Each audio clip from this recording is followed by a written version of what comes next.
పశ్చిమ కనుమల నడుమ ఆహ్లాదంగా ఉండే కేరళలోని వైనాడ్ జిల్లా ప్రకృతి ప్రకోపంతో వణికిపోతుంది. భారీ వర్షంతో కొండచెరువులు విరిగిపడి బీభత్సం సృష్టించాయి. దీంతో ఎన్నో ఇళ్లు నేలమట్టమయ్యాయి. రెస్క్యూ సిబ్బంది వెంటనే సహాయక చర్యలు చేపట్టారు. వైనాడ్ జిల్లాలోని మెప్పాడి, ముండకై, చురల్మల ప్రాంతాల్లో చోటు చేసుకున్న ఈ ఘోర విపత్తులో ఇప్పటి వరకు 107 మంది మృతి చెందినట్లు అధికారులు తెలిపారు. కొంతమంది బాధితులను సమీపంలోని చురల్మల స్కూల్ వద్ద ఏర్పాటు చేసిన సహాయక శిబిరానికి పంపించారు. కొండ చర్యలు పడడంతో చురల్మలలో కొంత భాగం తుడిచిపెట్టుకుపోయింది.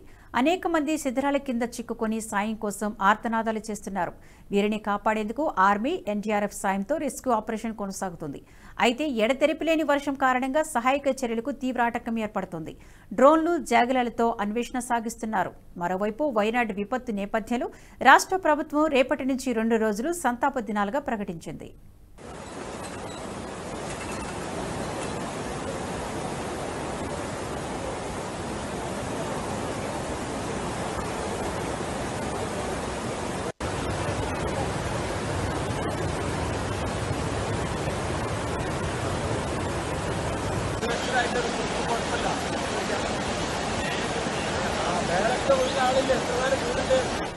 ఈ వీడియో మీకు నచ్చినట్టయితే లైక్ చేయండి, 10 మందికి షేర్ చేయండి. అలాగే కామెంట్ల రూపంలో మీ అభిప్రాయాలను మాతో పంచుకోండి. Nationalist hub group of channels ను సబ్స్క్రైబ్ చేసుకుని తెలుగునాట జాతీయవాద జర్నలిజాన్ని ప్రోత్సహించండి. ఈ వీడియో కింద ఉన్న బెల్ ఐకాన్ పై క్లిక్ చేయడం మర్చిపోవద్దు.